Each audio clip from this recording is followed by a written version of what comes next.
Почитувани гледачи, добро дојдовте во уште едно ново издание на емисијата Ваш термин и се надевам дека и денес, како впрочем и секој понеделник, ќе го задржиме вашето внимание се до 18 часот и ќе бидеме интересни со сето она што ќе го говориме на темата која што денес ја одредивме да биде предмет за наш разговор со мојот денешен гостин. Бидејќи минатата недела, 2 април, беше одбележан светскиот ден на аутизмот, одлучивме да проговориме малку повеќе за аутизмот и состојбата кај нас со него, а за таа цел веќе со мене во студиото мој денешен гостин е професор доктор Владимир Трајковски, кој што е професор на Институтот за дефектологија при Филозофскиот факултет во Скопје, а исто така и е претседател на Македонското научно здружение за аутизам. Компетентна личност која што многу може и има што да каже околу состојбите за аутизмот. Меѓутоа, пред да го поздравам доктор Владимир, ќе замолам од режија да го пуштат прилогот кој што е подготвен токму на оваа тема, потоа ќе се вратиме во студиото.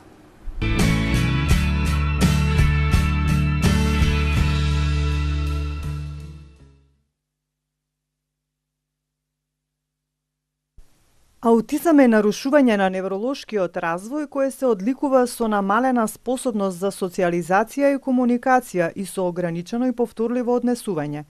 Сите овие знаци се манифестираат пред 3 годишна возраст. Аутизмот има цврста генетска основа, но генетскиот состав на аутизмот е сложен и не е јасно дали НСА се објаснува со повеќе ретки мутации, кои имаат огромни ефекти или пак со мултигенски интеракции на нормалните гени. Во ретки случаи аутизмот е поврзан со фактори кои предизвикуваат вродени малформации.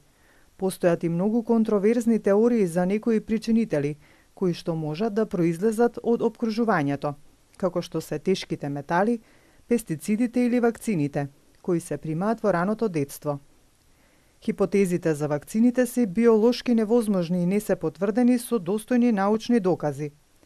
Аутизмот се појавува кај 1 до 2 од 1000 луѓе. Распространитоста на НСА е 6 луѓе од 1000, со тоа што се јавува 4 пати повеќе кај машката популација отколку кај женската. Бројот на луѓе кои се диагностицирани дека страдаат од аутизам почна драстично да се зголемува од 1980-тите години, делумно поради промените во диагностиката. Причините за зголемениот број на случаи со аутизам се непознати.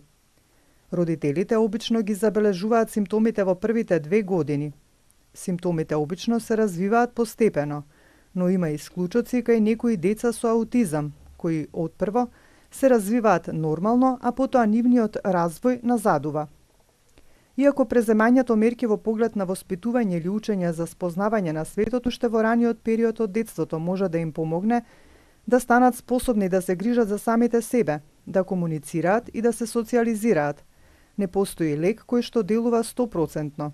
Не многу деца со аутизам се осамостојуваат и живеат независно по стекнувањето полнолетство, иако некои од нив стануваат успешни.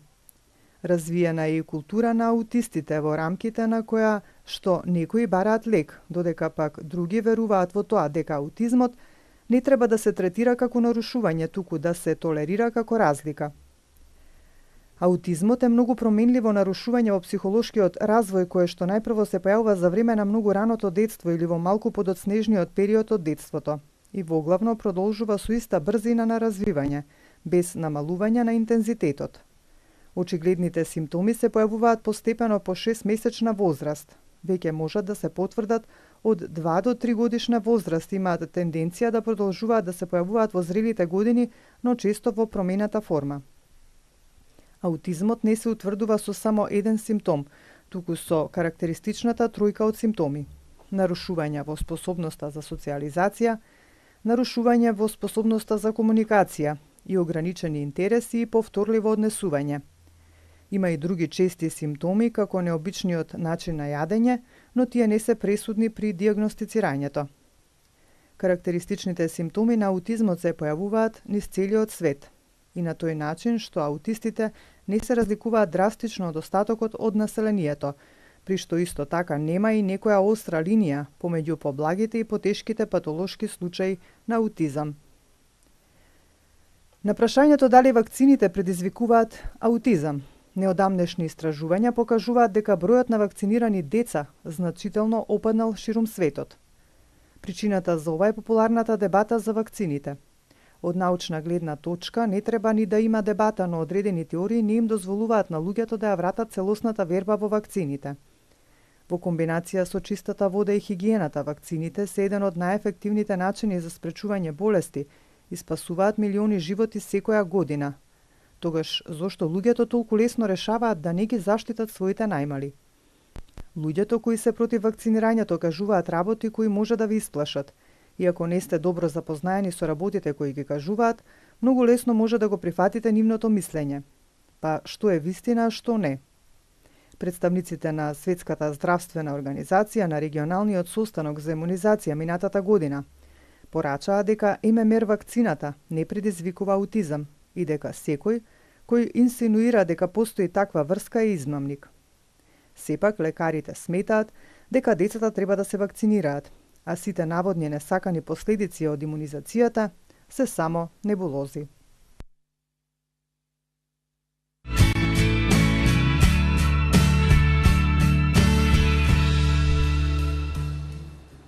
Вие, почитувани гледачи, накусо можевте да добиете информација од овој прилог што представува аутизмот, меѓутоа за сите поопширни информации и на сите оние прашања кои што ги имаме подготвено за денес, како што кажав и на почетокот, со мене е веќе во студиото професор доктор Владимир Трајковски, кој што е професор на Институтот за дефектологија и е председател на Македонското научно друштво Здружение за аутизам. Професоре, добре дојдовте, ви благодарам што одвоивте време денес да бидете дел од ваш термин. Добар ден до вас, до сите во студиото и до вашите почитувани гледачи. Така. Пријатно се чувствувам во вашето студио и како што знаете, јас не сум прв пат овде гостин и секогаш се трудам позитивно. И драго ми е што 3 години сигурно не сум бил и откако ме поканивте, иако сакав да предложам некои од помладите мои колешки и колеги, но вие сепак инсистиравте да дојдам јас и ја одвоив малку од моето време. Бидејќи минатата недела, како што кажав и на почетокот, веќе беше 2 април, светскиот ден на аутизмот, меѓутоа некако месец април е месецот на кој што повеќе се обрнува внимание на аутизмот. Како вие како Македонско научно здружение го одбележавте овој ден? Имаше ли нешто посебно кое што го презентиравте или подготвивте за тој ден? Како што рековте, овој ден е востануван 2007 година, меѓународниот ден или светскиот ден за аутизмот, а ние започнавме уште 2011 како здружение да го чествуваме, да го одбележуваме и да се обидуваме да подкреваме јавната свестност во тие години, особено крајот на 90-тите, почетокот на 2000-тите години, многу и не се знаеше. И од 2011 до 2014 наистина правевме доста сериозни и големи масовни манифестации со кои што имавме за цел да анимираме што повеќе медиуми, новинари и да стигнеме до општата популација.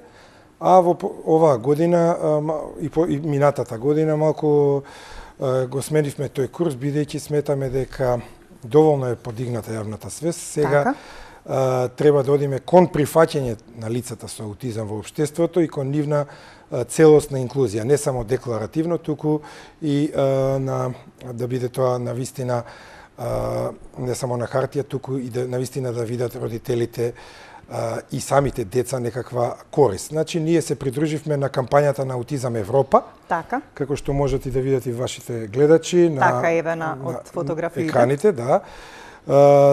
Ние ги преведовме сите нивни материјали кои што на македонски јазик уште пред некаде 3 до 4 седмици со почетокот на самата кампања и тие ги споделувавме на нашите социјални медиуми, на Facebook, на Twitter, LinkedIn, така што мислам дека допревме до доста широка популација во Македонија и на околу 10 јазици, мислам, од прилика е преведено, така што, иако ние не сме членка на Европската Унија, сепак на страната на Аутизам Европа можат да се најдат овие материјали, сите некому ако се потребни на македонски јазик, преведени, значи од наши членови, со кои што може да се видат заложбите наши, како Македонско научно здружение и на сите останати здруженија кои што се членки на Аутизам Европа. Така. Постоите 19 години како Македонско научно здружение за аутизам. Дали за овие 19 години можете да забележите разлика во однос на информираноста на граѓаните за аутизмот како нарушување?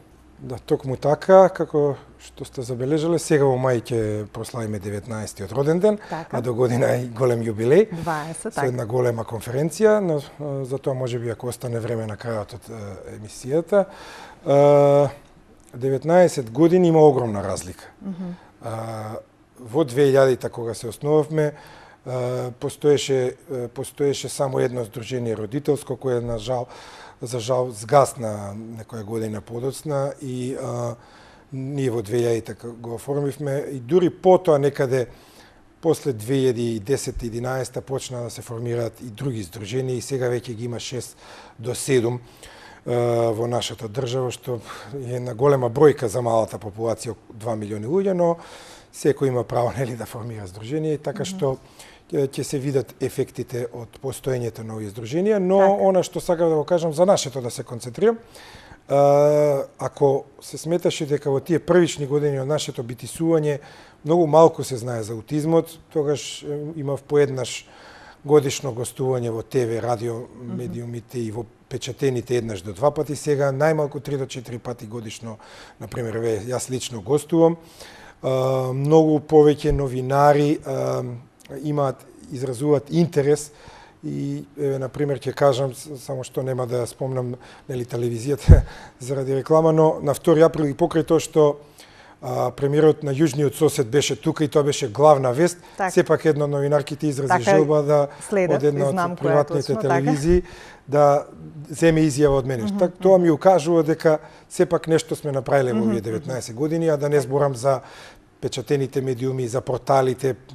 Кога сме последната голема манифестација некаде 2014 кога ја правевме, во некаде 50 портали беше пренесена веста за нашата манифестација во Музеот на македонската борба, што ја организиравме, преку 250 луѓе имаше присутно и министерот тогашен за труд и социјала беше присутен и така високи гости имавме од светот на науката и од медицината и дефектологијата, психологијата секако и тоа може да се каже дека во последните 7-8 години на вистина има голема разлика во подигнувањето на јавната свест и затоа јас и во еден мој пост на Facebook, точно на 2 април, мислам беше, или на 3, не ме фаќате за збор, кажав, ја подигнавме јавната свесност, сега треба да се прифатиме кон посериозно решавање на системските проблеми кои што ги мачат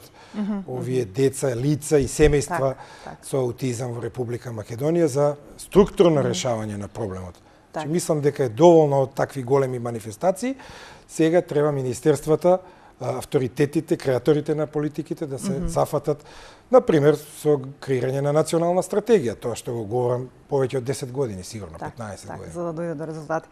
Тука би сакала и да напоменам дека Европскиот парламент, Европа, веќе ги повикува сите членови на Европскиот парламент да искажат поддршка за унапредување на правата на лицата со аутизам на изборите кои што ќе се одржат во мај. Значи ли ова дека бројот на лицата со аутистичен спектар се зголемува од година во година? Да, бројот се зголемува и веќе се оперира во Европската унија со бројка помеѓу 5 и 7 милиони жители во Европската унија. Тоа е огромна бројка и европарламентарците се навистина загрижени и тоа е за поздрав што Аутизам Европа направи еден манифест кој што исто така ние го се вклучивме во таа кампања, го преведовме и може да го пуштат од режија и видеото? Да, и видеото е во контекст на кампањата од Аутизам Европа, тоа е правено од една асоциација во Шпанија, за тие што разбират англиски може да го видат титлот. Зашто се однесува таа кампања, а инаку манифестот не е тука представен на ова видео, туку манифестот се однесува на подобрување на квалитетот на живење на лицата со аутизам на секаде во Европа, дури и во членките кои што се кандидати или не се дел од европското семејство, од Европската унија. Значи, ние те дадовме и кон тоа придонес, го имаме преведено, ставене на нашиот блог на Македонското научно здружение. Можат сите да го даунлодират и јас исто така го поделив до новинарите пред 2 април. Да. Тука значи, треба да се работи на сензибилизација на новите европарламентарци, да работат на подобрување на секојдневниот живот, на квалитетот на живење, на една целосна инклузија. Практично, како што рековте, да почне нешто да се работи за тие лица и да им се подобри во секојдневието животот. Да, нивниот живот да се подобри во сите аспекти, не само едукација, здравство, туку, например, еве и култура. Ние исто така, тоа заборав во првото прашање да го напоменам, дека ние се вклучивме во активностите покрај ова со аутизам Европа и во културолошката инклузија на лицата со аутизам и воопшто лицата со инвалидности со посебни потреби во Македонија, заедно со Националната галерија на Македонија, во еден проект Уметност за сите, кој што е финансиран од холандската амбасада. Еве сега имавме работилница, деца со аутизам, значи беа да ги почувствуваат црта, одлични ликовни дела и мислам дека уште е поставена изложбата во четвртокот.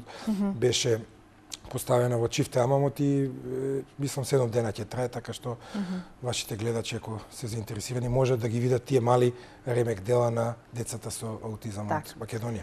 Ајде тука ќе може да ни се вклучат нели и гледачите, ако има некој кој што сака да постави некое прашање или некој проблем ако има со нивните дечиња или внучиња во кои што можеби се сомневаат дека имаат проблем во однос на аутистичниот спектар на нарушување, може да се приклучат во нашиот разговор, да постават прашање некој до мојот денешен соговорник, доктор Владимир Трајковски, и се разбира, тој ќе се обиде да им даде некоја насока во однос на овој проблем што ќе го искажат.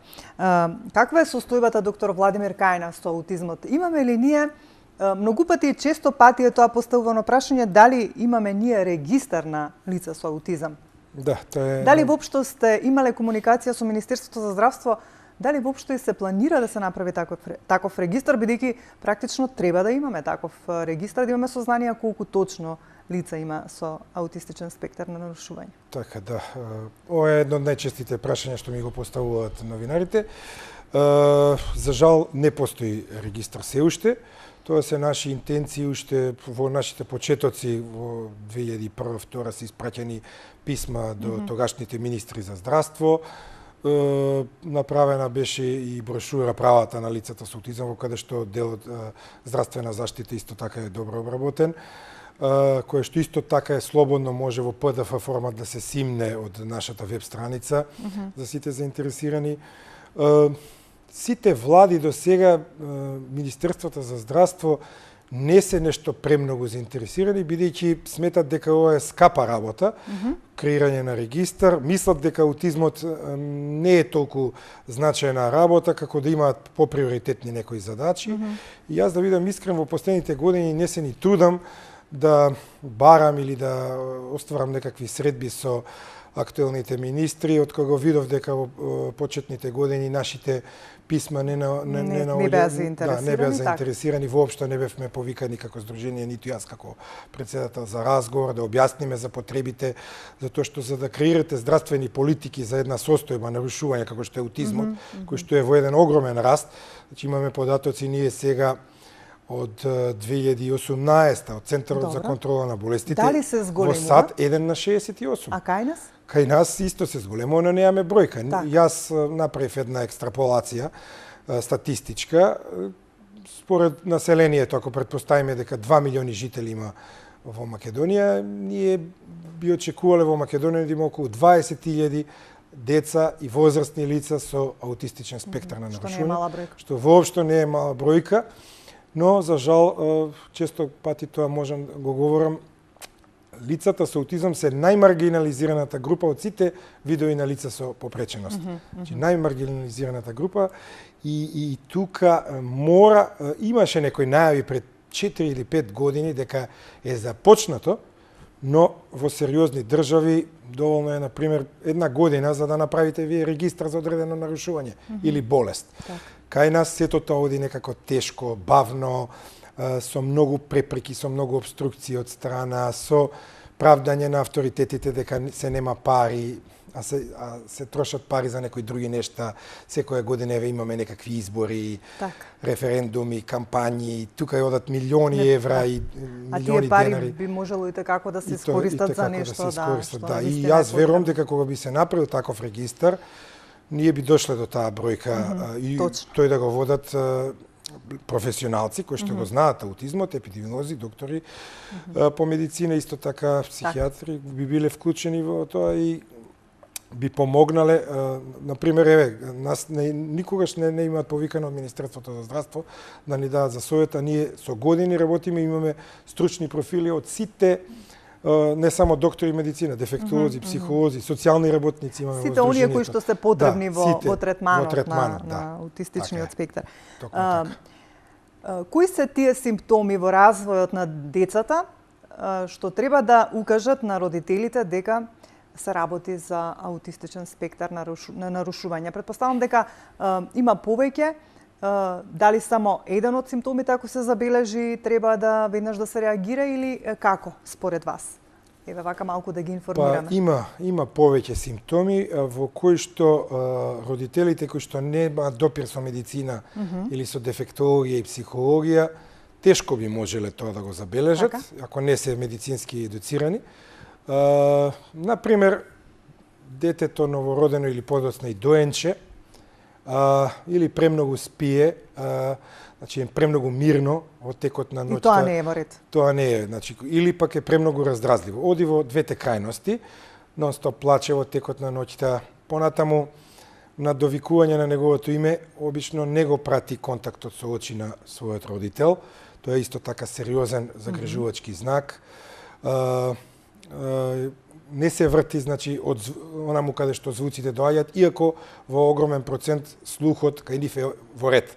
Немаат слушни нарушувања, но едноставно не реагира на звуците на своите најблиски и тоа би требало, тоа се тие први знаци, или пак има некои повторувачки движења во првата година кои што не се типични за, да кажам, невротипичната популација на деца за таа возраст.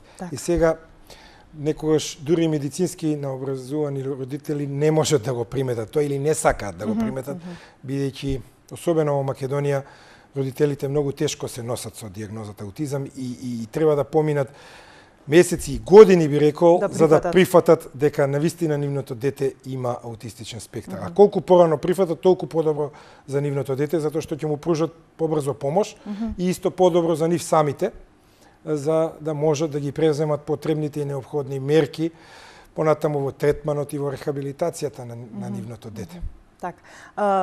За кои симптоми најчесто родителите се обраќаат до вас или до некои стручни лица? Кои се тие најчести нарушувања во развојот за кои што се обраќаат и велат дали моето дете има проблем со аутистичен спектар? Најчесто се обраќаат, така, одлично ви е прашањето, се обраќаат заради немање на говор до третата година, а тоа е алармантен знак, значи доколку детето во првата година не ги изговара зборите мама, тато, наслогови, баба, дедо, основни, може да се почека уште 6, 7, 8 месеци, но веќе на 18-тиот месец, ако нема никаков говор, тоа е сериозен аларм да мора да го однесат на макар и да детски психијатар, на да педијатар, се потврди дека е можеби нешто друго, да не е аутизам, така. Да, често пати ние мора да одат на дијагноза, па дури да докажат дека не е аутизам. Значи мора да отидат да на бидат преглед, сигурни, да бидат сигурни дека не е аутизам. Зашто како што велите, ако е навреме пак и почне навреме да се реагира. Секако да, раната детекција, раната дијагностика се еден од успесите за добар третман. Колку порано се почне, тоа е можностите за подобрување на целосната клиничка слика се многу подобри. Така што, значи, тоа е прво да се навратам на симптомите, значи немање на говор. Потоа, стереотипно однесување, движење на рацете, некои повторувачки движења на рацете или нишкање на рокинг, се вика тоа во англосаксонската литература. Да, можеше и во прилогот да се забележи. Да, што можеше да се забележи прилогот за оние кои што прв пат се среќаваат со овој поим беше одличен. Значи, тоа се тие знаци, слабата социјална интеракција, исто еден од доминантните знаци. Значи, ваквите деца не играат со своите врсници. Они седат во едно ќоше и сами си играат со играчки. И исто така, како што кажав и на почетокот, не го следат контактот очи со своите родители или со другите блиски членови на семејството. Избегнуваат контакт. Дури некојаш велат често родителите, ова не е аутизам, ме погледна, а ја погледнал мајката помалку од една секунда. Тоа не е квалитетен контакт очи со очи. Значи, за да имате добар контакт очи, минимум 3 до 4 секунди детето треба да го задржи и таа размена. Исто така има доста сензорни нарушувања кои што во почетокот можеби родителите нема да можат да ги забележат, како во аудитивната перцепција знаат да ги затвараат ушите при гласни звуци, значи не трпат галама, некои, не сите. Значи ова сакам да потенцирам за вашите гледачи дека ова симптоматологија е широка и децата, едно дете со друго дете не мора да биде, никогаш не е исто. Значи може да има да споделуваат 2 до 3 симптоми, а да има по 2 до 3 различни. И затоа често пати ги буни родителите кога ќе видат едно дете со аутистичен спектар, а нивното дете е малку поразлично од тоа, а сепак и тоа има аутистичен спектар, затоа што не е ова класично некое заболување во кое што имате 5 симптоми и тие 5 симптоми се јавуваат кај сите деца, да речеме. Така што тука можно е да некои од симптомите ги нема или имаат проблеми со тактилната перцепција, со допир и така, со визуелната перцепција им сметаат оние стробоскопи, лајт шоу и така натаму, реклами, па стануваат доста вознемирени, анксиозни, може да пискаат, да врискаат на јавни места и тоа оддава впечаток за другата популација која што ги гледа дека родителите не го воспитале детето, за оние што не знаат што е аутизам, но не треба да реагираат така, бидејќи треба да знаат дека детето со аутизам кој ќе се најде во една продавница, маркет или на отворено може да изреагира така и тоа не е резултат на невоспитано дете, туку тоа е резултат на самиот аутизам. Така. Ајде уште еднаш тука ќе се обратам до нашите гледачи, значи говориме на тема аутизам, сите оние кои што не следат, ако имаат некое прашање во однос на оваа проблематика за која што говориме или сакаат да постават некое прашање до мојот денешен соговорник, може да се јават на нашите познати телефони. Доктор Владимир, кажавте многу од околу симптомите. Би сакала само да кажам или да ве прашам, дали само ако и еден од овие симптоми се забележи кај некој дете, треба да се реагира, што значи дека не мора да ги има сите симптоми, така? Како што кажавте, секое дете со аутистичен спектар на нарушување има различни симптоми. Не е исто со другото. И еден симптом да има, треба да се реагира, не значи дека ќе има аутизам. Да, меѓутоа веднаш да се реагира. Да се оди, да се диагностицира состојбата. За да се добие диагнозата, мора да има, според таа DSM класификација од Американската психијатриска асоциација DSM-5, најновата од 2013, треба да има повеќе, значи, од повеќе групи. Сега да не држам предавања како за постдипломци, баш сега наредниот викенд со новата генерација во сабота и недела имам со 11 постдипломци, така што ете за нив тоа предавање ќе биде. Точно се прецизира кои симптоми треба да ги има, од која група на симптоми и тогаш веќе се дава диагнозата, а диагнозата нималку не е лесна, бидејќи немате чаробно стапче, односно не можете да извадите крв и да кажете како кај шеќерната болест или диабетес мелитус, ако подолго време има покачена гликемија и ако глукоза интолеранс тестот, например, позитивен, тогаш давате диагноза шеќерна болест и јасно е дека е тоа. Овде најмногу со обсервацијата, со долго клиничко обсервирање, со доста познавање на проблематиката може да бидете сигурни во диагностиката, откако ќе ги видите тие нетипични однесувања, слабиот интерес за социјалната средина. Значи, воопшто, они не знаат како да се играат со другачињата. Они сакаат, но не знаат како да пристапат. И затоа избегнуваат. Да, избегнуваат во подоцнежната возраст, например, адолесцентската, пубертетска возраст, тие не знаат да се додворуваат на спротивниот пол. не знаат како да пристапат и затоа многу тешко ја остваруваат љубовни врски, а уште потешко стапуваат и во брак. Какви видови на аутизам постојат? Па можеме да го класифицираме и да го поделиме на повеќе групи и видови. Например, според тежината на клиничката слика имаме лесна форма и таа е со најдобра прогноза, умерена и тешка форма. Во тешката форма тоа се оние лица кои што имаат тешка интелектуална и длабока интелектуална попреченост, каде што најмалку може да се стори со мерките за рехабилитација и така натаму. Тоа е едната поделба. Значи, во однос на клиничката слика има еден тест КАРС се вика тој, скала, и таму има поени од 20, 40 и 60, во зависност во која група спаѓа, така се класифицира лесен, значи умерен и тешка форма. Така. Втората поделба е на примарен и секундарен. Така. Примарен аутизам или идиопатски, ние докторите го нарекуваме, тоа е од 80 до 90% од популацијата со аутизам го има и тоа е оној аутистичен спектар на нарушување каде што не можеме да откриеме причината заради кое што настапил аутистичниот спектар, а втората група, тоа е секундарен аутизам, самото име кажува, тука предходи одредена најчесто генетска медицинска состојба, например неврофиброматоза, туберозна склероза, фрагилен Х синдром, значи предизвикано од некоја друго заболување и нарушување, каде што точно можеме со одредени инвестигации да го одредиме примарното нарушување. Дури и Даун синдромот, например, 7% од децата и лицата со Даун синдром може да секундарно да развијат аутистична симптоматологија и да имаат двојна дијагноза, да имаат и аутизам покрај примарното генетско или биолошко останато нарушување. Така. Секогаш кога говориме за аутизмот, едно прашање е тоа што најчесто виси на нашата глава, без разлика дали на нас како новинари и на вас како професори кои што за тоа сте докторирале. Еве само да напоменам дека имате и 2 научни трудови, односно според 2 учебника, според кои што вашите студенти така се едуцираат. Тоа е аутизам и первазивни развојни нарушувања и аутизмот.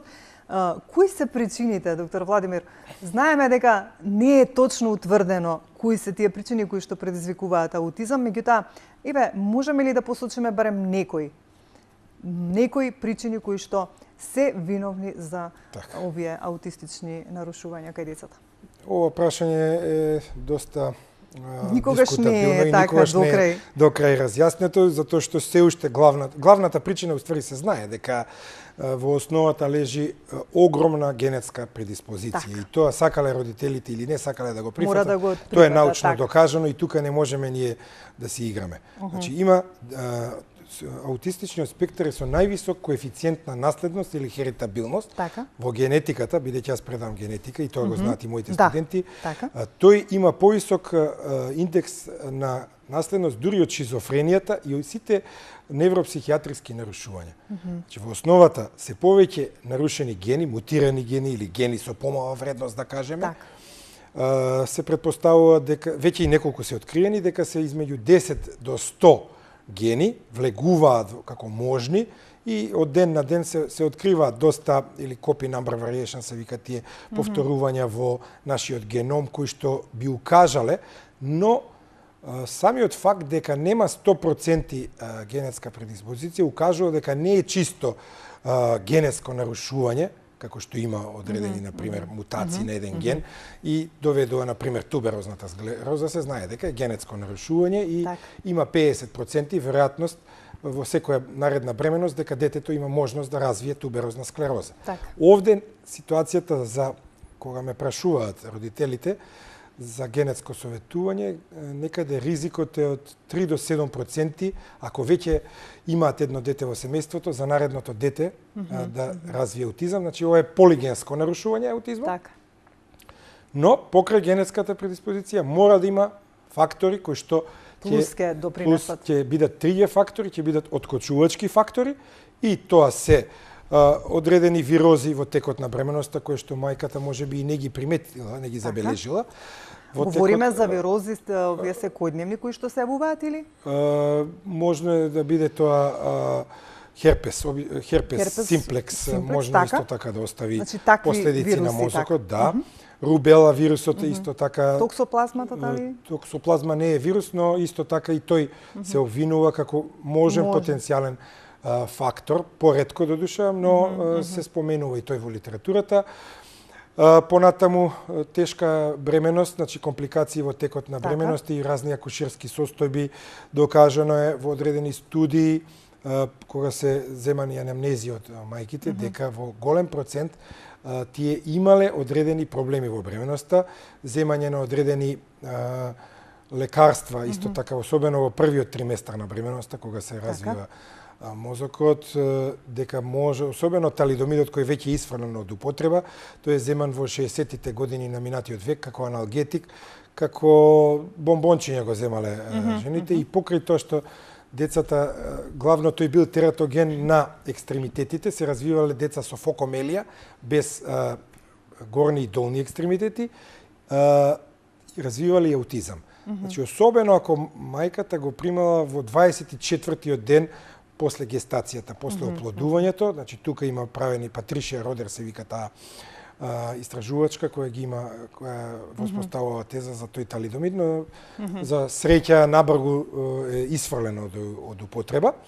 Потоа, како што во прилогот споменавте и вие, пестицидите и хербицидите се доста штетни, хемиски дури во бременоста кога мајката во бременоста, ако доаѓа дојде во контакт со испарување од или храна која што била со премногу пестициди, може да развие исто така зрачењата од има теории во однос на мобилната телефонија и таблетите и така натаму. Многу теории за откочувачки фактори. Се уште се трага и се надевам дека иако сме 19-та година од 21 век, се уште точно, но без дилема генетската предиспозиција е сигурна и прв тригер кој што прв фактор, основен фактор. Неизбежно ми е да ве прашам, немаме многу време, меѓутоа знаете и колкава фама се дигна околу проблемот со морбилите. И колку родителите се уплашени да примат таа МРП вакцина. Што мислите вие на ако знам дека не е ништо можеби докажано, меѓутоа какво е вашето мислење во 2-3 реченици само за вакцините, колков удел имаат врз појавата на аутистичните нарушувања, за би сакало уште нешто да објасниме во однос на третманот? Да, научно не е можеби до крај докажано, имаше неколку студии кои што ги отфрлија вакцините, главно спонзорирани од фармацевската индустрија. Така? Но има истражувачи и мноштво илјадници родители кои што кажуваат дека децата направиле регресија, еве да кажеме дека 500-600 1000 се во заблуда, 700 дека е тоа коинциденција, ама 200 до 300 на пример. Не би можело да биде коинциденција, така што ја не сум антиваксер, да не ме разберат погрешно вашите гледачи, но во ваква епидемија на морбили би требало да се вакцинираат децата, особено ако се во здраво семејство каде што нема никакви индикации и показатели дека во семејството има некакво невропсихијатриско нарушување или некакво дека има аутизам. Ако веќе детето има аутизам, да речеме, јас тука не сум баш многу голем затоа што да се вакцинира. Да, детето понатаму, но тоа сепак е ризик на родителите. Да го прифаќат и треба да биде со одличен имунолошки систем. Детето кога ја прима вакцината, значи 3 недели пред и 3 по, јас препорачувам да примаат мултивитамински сиропи, малку да го подигнат имунитетот. Не сме воопшто да има ни најмала настинка, носето на детето не сме да тиче. Би сакала да ја прашам околу вакцинирањето. Значи, велите дека навистина треба да има добра имунолошка состојба едно дете, без разлика дали станува збор можеби за здрави деца кои што немаат никакви проблеми. Еве ми се случило кога мојата ќерка со ме вакцинира, вакцинирала, можеби некогаш е течело, но стои докторките, па ништо не е тоа мала настинка, меѓутоа на вистина треба детето да биде да бидат сигурни дека дека е здраво, да. Се повеќе се читаме. Значи, сепак треба да се внимава на тоа. Да, треба да се внимава и дури добиваат на суд одредени родители огромни суми пари обештетување затоа што детето со некаква настинка или тонзилофарингит било вакцинирано. Тогаш се прави една тоа не е добро за организмот. Воопшто не е добро затоа што се збунува тотално имунолошкиот систем ако вакцинирате едно дете кога тоа има некаква настинка или одредено друго воспаление. Значи мора апсолутно да биде здраво и мене ми доаѓа често родители... Може би е тоа нешто на кое што треба највеќе да обрнат внимание родителите кога ги вакцинираат децата? Да, секако да, јас тоа и го препорачувам, да обрнат внимание на тоа и да, кога им доаѓа терминот, да примаат обавезно мултивитамински сиропи 3 седмици да го јачат пред и по вакцинирањето, затоа што понекогаш не се развиваат веднаш симптомите. Особено ние родители што реферираат, а не верувам дека сите даваат лажни изјави. Обично после 3 недели од вакцинирањето тие кажуваат дека детето кое што зборувало, престанало нагло да говори, знаело имало одреден фонд на збори, потоа го изгубил, се повлекло во својот собствен свет, престанало да комуницира. Тоа се кажување на родителите и сега тоа кога ќе чуете такви илјадници. Веќе ви паѓа. Да, јас во Македонија минимум 100 родители имам слушнато дека еве од тие 170-80 нека се во грешка, али 10 до 20 можеби на вистина се во право. Можеби на вистина. Доктор Владимир, велите дека еве треба да се следи детето од мала возраст првите 3 години. Меѓутоа се случило ли еве кажувате дека можеби се случило, меѓутоа ме интересира која е таа највисока возраст кај која што од нормално здраво дете се појавува аутизмот како нарушување. Возраст, најголема возраст, да, на едно дете. Тоа е невроразвојно нарушување и до 3-та година може да се јави аутизмот. А подоцна не? Подоцна не може. Добро, тоа сакам да прашам. Дете кое што се развило нормално во првите 3 години, на 10 години не може да добие аутизам. Добро. Ме интересира колку влијание има исхраната кога веќе ќе се дијагностицира кај едно дете аутистичен спектар на нарушување? Ова прашање е доста интересно од аспект, поготово во мојот докторат правевме такви истражувања за пречувствителност кон казеин и кон глутен. Така. Казеинот е протеин од млекото, а глутенот е од житариците и во лебот. Ние утврдивме кај некаде околу до 30-35% од нашата популација во Македонија, децата се пречувствителни кон овие протеини, значи имаат алергиски против тела, тоа го правев заедно со Институтот за имунобиологија и хумана генетика при Медицинскиот факултет на УКИМ во Скопје и препорачувавме да се води строга диета, 100% диета со исфрлање на тие или алфа-лактглобулин, алфа-лакталбумин, сите тие ги истражувавме кои што се потенцијални можат да бидат алергогени и не е малку 1/3 веќе, значи утврдивме во нашата популација, тоа не го откривме ние, него тоа се правени студии и во Италија и во Соединетите Американски држави кои што ние само ги потврдивме и затоа објавивме и трудови во странски списанија кои што подосна и доста се цитирани тие наши трудови затоа што на вистина и во самата анамнеза кога ги прашувате родителите, не сите, повторно ќе кажам, објаснуваат дека детето алергично на сирење, на млеко, се исфрла по телото, уште не знаат од што му е. Така што има доста алергогени компоненти кај децата со аутистичен спектар на нарушување и доколку се утврди тоа, например јас родителите ги упатувам на Институтот за имунобиологија, може мислам дека и на други места се вршат овие анализи, на неколку места во Скопје, сега да не правиме и реклама на приватните, значи, доколку се утврди дека имаат против тела или антитела кон казеин, глутен, тоа мора да се исфрли од исхраната, затоа што е забележано дека детето ја подобрува симптоматологијата. Во самата патофизиологија на нарушувањето, таа brain-gut бариера или мозок, црева е докажано дека со нарушување на интегритетот на зидот на цревата се абсорбираат некои штетни пептиди кои што кои што потоа уште повеќе делуваат на централниот нервен систем и ја влошуваат симптоматологија. Кога ќе ги отстраните тие, децата се посмирени, подобро може дефектологот да работи со нив, едноставно имаат, тоа е докажано, значи дека имаат подобрување во клиничката симптоматологија ако ја подобрат исхраната, затоа во некои тимови на запад и нутриционистот учествува во рехабилитацијскиот третман на децата со аутистичен. Имаме гледач некаде при крајот, ајде да го вклучиме. Добро вечер. Добро вечер. Повелете. Вака да ви кажам, во моето потесно семејство има така детенце со аутизам.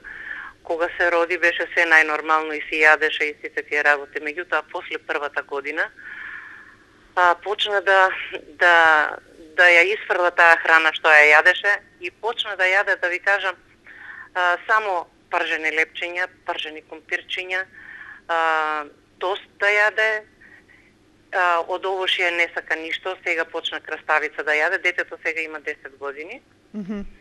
Дали имате диагноза? Мислам, во редовно училиште си оди.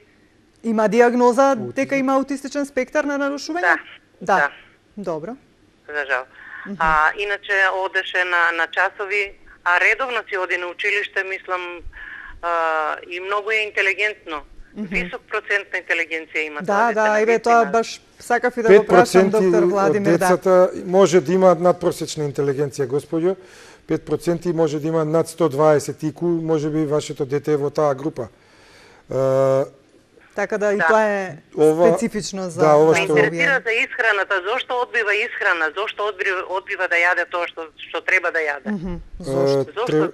Треба да се направат испитувања, одбива заради таа нарушувањата во сензорниот систем. Јас претходно објаснував за оптичкиот, аудитивниот и тактилниот, но не кажав дека може да имаат проблеми и со исхраната. Значи секогаш јадат, инсистираат да јадат еднообразна исхрана и на тоа треба да се поработи, значи да се испитаат, да се види дали има одредени антитела, например, кон глутен, баш пред малку што го говорев, а во самата природа, значи на нарушувањето, и тоа многу тешко вие ќе го, бидејќи они инсистираат таа храна со одредена облик и форма или боја, значи они инсистираат на тоа затоа што во природата на нарушувањето е тоа да се зависни само од одреден тип на храна и они стануваат доста нервозни ако им ја смените исхраната. Значи тоа е во самата природа на нарушувањето. Се грози од самиот мирис, докторе, од самиот мирис на храната се грози.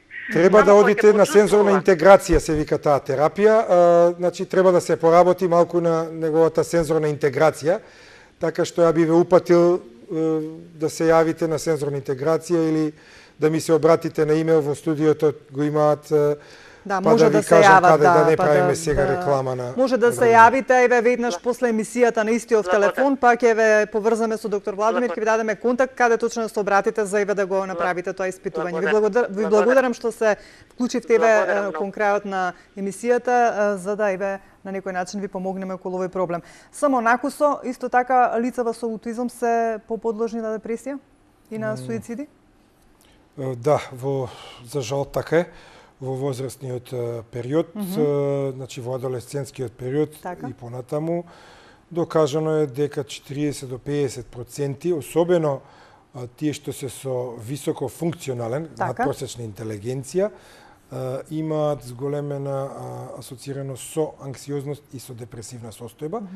И во такви ситуации правени се студии да повеќе се склони кон суицид овие деца, значи затоа тука треба задолжително психијатриска терапија, медикаментозна терапија, значи да се дадат антидепресиви за да се избегне можноста за вршење на суицид. Некогаш родителите избегнуваат да даваат терапија, но мора. Значи има ситуации кај што мора медикаменти да прима детето, кој е премногу агресивно. Некогаш некои деца со особено потешките форми знаат да бидат и агресивни. И тие мора да примаат невролептична терапија, седативи понекогаш и така натаму за да се смират.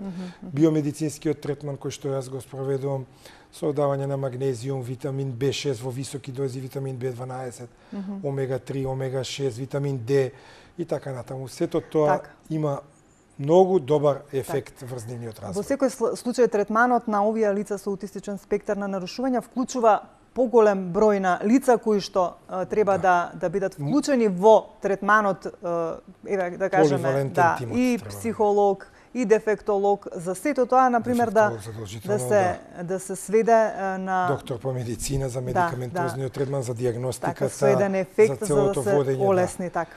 Па И нивниот начин на живот, а и на начинот на живот Да. како што себе го споѓата на оние кои што се дел од неговото семејство, нели, во однос на секојдневното живење на Ние како здружение лицата со- секогаш ќе се трудиме да овозможиме што подобар квалитет. Така. Тоа ни се една од нашите цели Така. за живење на Така. оваа популација која што ја сметаме за еднакво вредна Така. популација со невротипичната популација. Веќе тука морам да завршиме. Ви благодарам за денешното гостување. Останува со работката, па се Јас што ви треба ќе благодарам информираме вам за за нашите интерес. гледачи. Почитувани гледачи, тука ќе морам да ве поздравам за денес. Ви благодарам на вниманието. Имајте добро здравје, грижете се за своето здравје, а ние повторно се гледаме за 7 дена во исто време.